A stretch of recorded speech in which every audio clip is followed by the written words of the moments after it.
आप सभी को मेरा नमस्कार। मेरा नाम डॉक्टर देवी प्रसाद शुक्ला है। मैं कृषि विशेषज्ञ के पद पर कार्यरत हूँ। जैसा कि मैंने 2 प्रीवियस वीडियो में बताया है कि 19-19 के जो ट्रिपल 19 है, उसका 30 से 45 दिन में हमें स्प्रे करना चाहिए। दूसरे स्प्रे में मुझे जीरो बाउंड 34 का मैंने बताया था कि जीरो बाउंड 34 का दूसरे स्प्रे में करना चाहिए 45 से 55 दिन में। आज मैं जैसा कि मैंने प्रीवियस वीडियो में बताया था कि तीसरे वीडियो में मैं बताऊंगा कि किस वाटर सोल्यूबल का स्प्रे करना चाहिए जिससे किसान और अपने फसल का उत्पादन अच्छे से बढ़ा सके। तो मैं आज विस्तृत चर्चा करूंगा 0050 के बारे में। इसको एसओपी भी बोलते हैं, सल्फेट ऑफ पोटास। तो आइए जानते हैं इसका स्प्रे कब, कैसे और क्यों करना चाहिए। आप वो जीरो एनपीके भी है, ये एनपीके ग्रेड में ही आता है। 0050 इसको एसओपी भी बोलते हैं,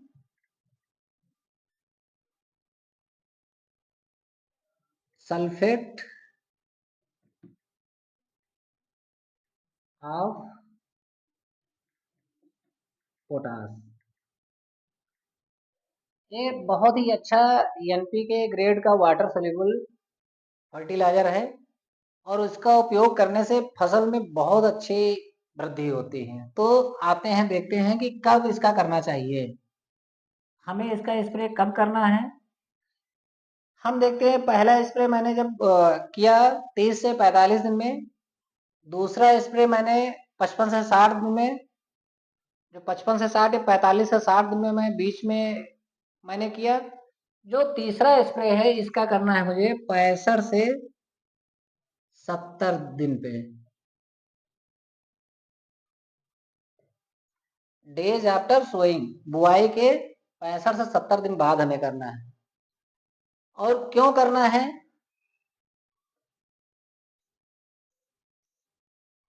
ये इसलिए करना है जब बालियां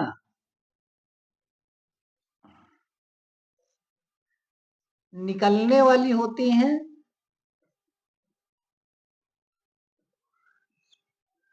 निकलने वाली होती हैं या इससे पहले,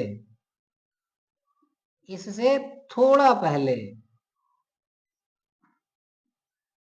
थोड़ा पहले मतलब कि 2 3 4 दिन पहले इसका स्प्रे हमें करना चाहिए, जिससे बालियां जो निकलेंगी बहुत ही लंबी निकलेंगी, तेजी से निकलेंगी। बालियां की जो साइज रहेगी वो एक समान रहेगी, जो दाने रहेंगे उसमें चमकदार रहेंगे। तो ये सब सारी चीजें रहेंगी, इसीलिए हमें इसका स्प्रे करना चाहिए। मात्रा इसकी क्या होनी चाहिए, मात्रा जैसा कि मैंने प्रीवियस उसमें बताया था कि कितना मात्रा रखनी चाहिए, उतना ही इसका भी है। अगर स्प्रे करेंगे 1% घोल का या 10 ग्राम प्रति लीटर पानी में इसको घोल करके और स्प्रे करना है। या फिर अगर ऐसे समझें तो 1.5 से 2 किलो प्रति एकड़, 150 से 200 लीटर पानी में प्रति एकड़ हमें क्या करना है, स्प्रे करना है। अगर इतना करते हैं तो बहुत ही अच्छा रहेगा।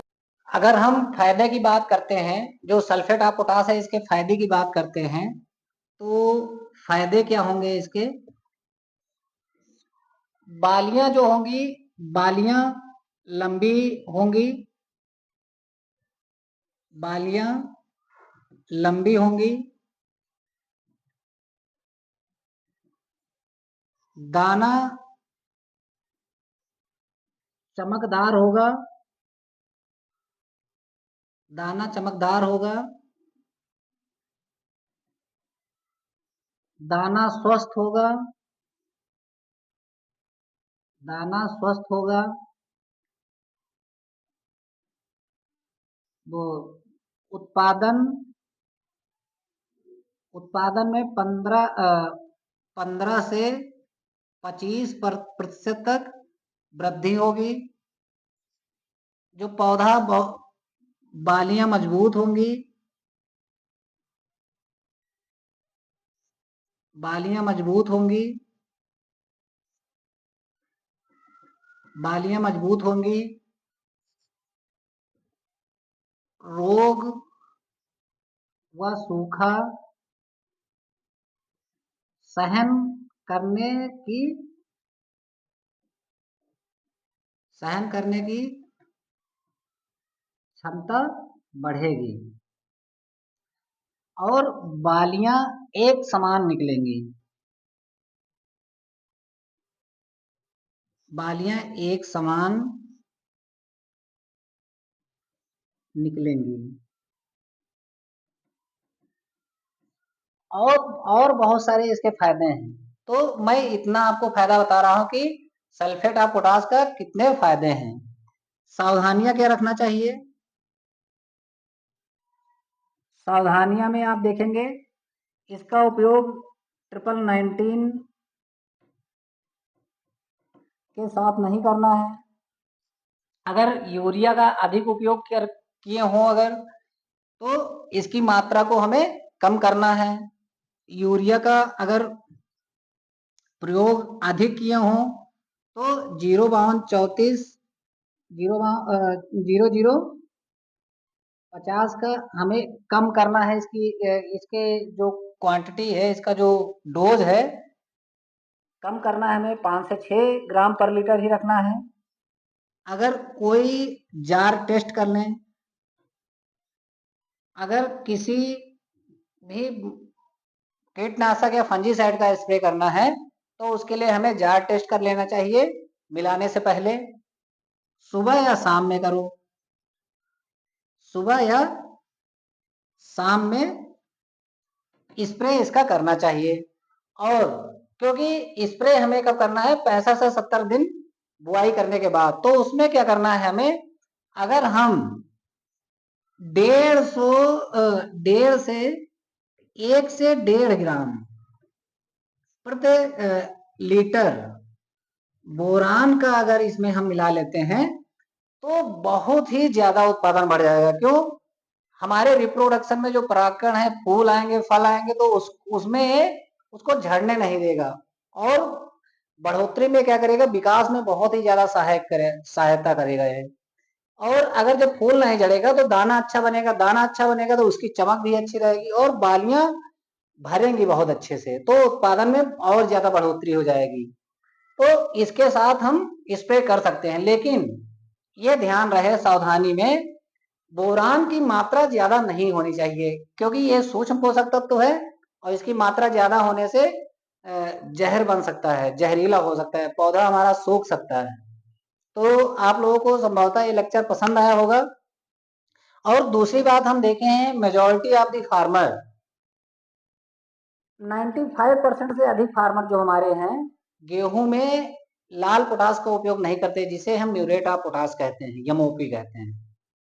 तो जो हमारे फार्मर किसान एमओपी का उपयोग नहीं किए हैं, अगर इसका उपयोग स्प्रे में करेंगे 65 से 70 दिन बाद, तो उनका उत्पादन अवश्य बढ़ेगा और उससे वो लाभान्वित भी होंगे। अगर आपको ऐसे प्रैक्टिकल करना है कि हमें कैसे हम जाने कि इसके स्प्रे करने से, या जो मैंने 2 वीडियो बनाया है पहले और अपलोड भी किया है, उसको जाकर के देखेंगे आप लोग कि 19-19 0.34 और तीसरे स्प्रे में 0.050 का हम कैसे जाने कि फायदा हुआ है। तो ऐसा करें, 1 एकड़ का अगर प्लाट है तो उसमें आधा एकड़, हाफ एकड़ को हम हाफ एकड़ में स्प्रे करेंगे और हाफ एकड़ में जो हमारी प्रैक्टिस है वैसे छोड़ देंगे। फिर दोनों के दाने में, दोनों के उत्पादन में हम कंपेयर कर सकते हैं। तो ये वैज्ञानिक आधार पे मैं आपको बता रहा हूँ कि कैसे आप देखें कि इसका रिजल्ट क्या है। तो ऐसे आप देखेंगे तो आपको अच्छा लगेगा और आप अगली बार से इसको स्प्रे करने लगेंगे। तो आप लोगों को ये लेक्चर समझ में आया हो और मैंने जो वैज्ञानिक आधार पे लेक्चर आप लोगों को बताया है तो समझ में आया है, तो आप लोग हमारे चैनल को लाइक करिए, सब्सक्राइब करिए एवं कमेंट करिए और अपने दोस्तों के बीच में शेयर करिए। आप सभी का बहुत बहुत धन्यवाद।